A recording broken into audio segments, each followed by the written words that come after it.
part of that plan, of course, is to induce the gradual surrender of American sovereignty, piece by piece and step by step, to various international organizations, of which the United Nations is the outstanding but far from the only example.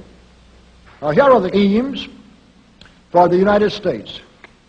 1, greatly expanded government spending for every conceivable means of getting rid of ever larger sums of American money as wastefully as possible. 2, higher and then much higher taxes. 3, an increasingly unbalanced budget despite the higher taxes. 4, wild inflation of our currency. 5, government controls of prices, wages, and materials, supposedly to combat inflation. 6, greatly increased socialistic controls over every operation of our economy and every activity of our daily lives. This is to be accompanied, naturally and automatically, by a correspondingly huge increase in the size of our bureaucracy and in both the cost and reach of our domestic government. 7, far more centralization of power in Washington and the practical elimination of our state lines. There is a many-faceted drive at work to have our state lines eventually mean no more within the nation than our county lines do now within the states. 8, the steady advance of federal aid to and control over our educational system, leading to complete federalization of our public education. 9, a constant hammering into the American consciousness of the horror of modern warfare, the beauties and the absolute necessity of peace, peace always on communist terms, of course.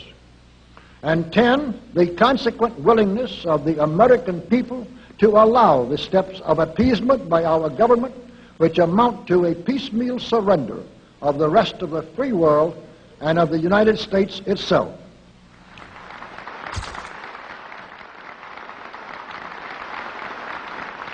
So brush the insider's dust out of your eyes, my friends, and the communist soap suds out of your brain, and ask yourselves in all honesty, what on earth is wrong with the United States simply minding its own business?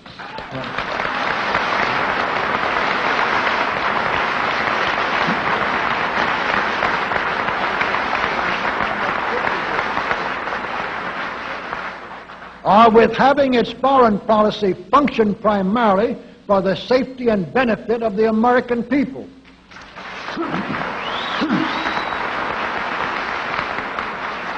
Which is exactly what we had done for the first 140 years of our existence as a nation, to the incredible advantage of ourselves and everybody else. Everybody, that is, except a numerically small clique of power-lusting conspirators who had somehow inflicted themselves on a gullible world. While we turn to a very brief summarization of what we hope the John Birch Society will help and even sometimes lead the American people to accomplish during the next 15 years. 1, our first and most important specific undertaking should be to restore the complete independence of the United States.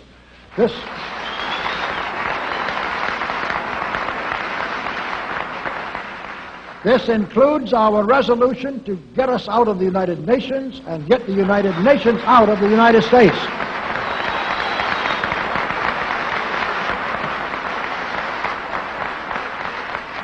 Two, we must once again make our money freely redeemable in gold at some realistic price.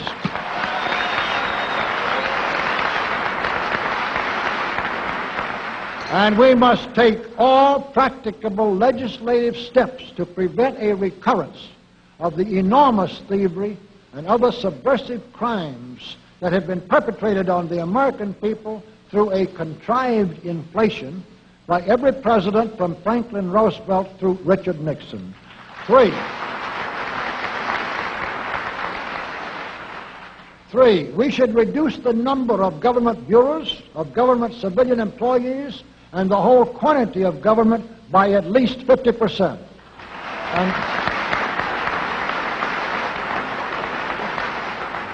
And we should achieve at least this much reduction in proper fashion through gradually convincing a majority of the American people of the wisdom of such a course. 4, we should withdraw all American troops from every spot on earth that is not American soil, except when and where such troops may be required, as decided by Congress, to protect American lives and property from criminal vandalism.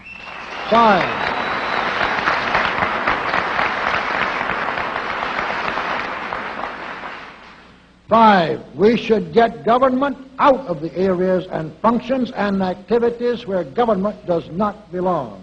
Again, all steps to this end should be taken gradually, but nevertheless just as rapidly as enough of the American people can be persuaded to support such progress.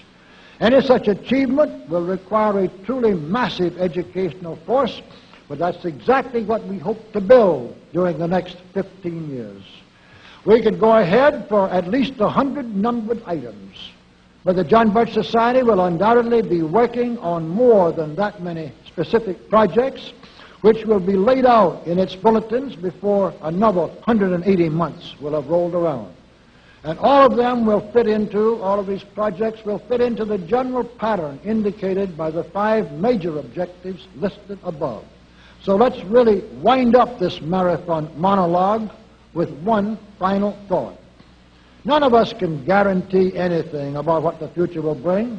Your speaker knows what a job we have before us to rid our country of the scourge of communism within the next few years, and then to go ahead on our constructive program so well that 15 years from now we shall already be entering an era of far less government, of a much sounder sense of responsibility, and, with God's help, of a better world. But I sincerely believe that it can be done, and this much I know. If every man and woman in this audience should leave here tonight feeling in his or her own mind and heart that it can and must be done, then it surely will be. And so, all of you patriots of good character, good conscience, and noble ideals, whom we can reach with the filmed version of this speech in 1,000 other audiences, it is with a great deal of confidence and energizing will to win that we invite you to join us in our epic undertaking. While to all of you great, wonderful friends in this present audience, I certainly extend my very deep thanks indeed for so much patience and attention. Thank you and good night.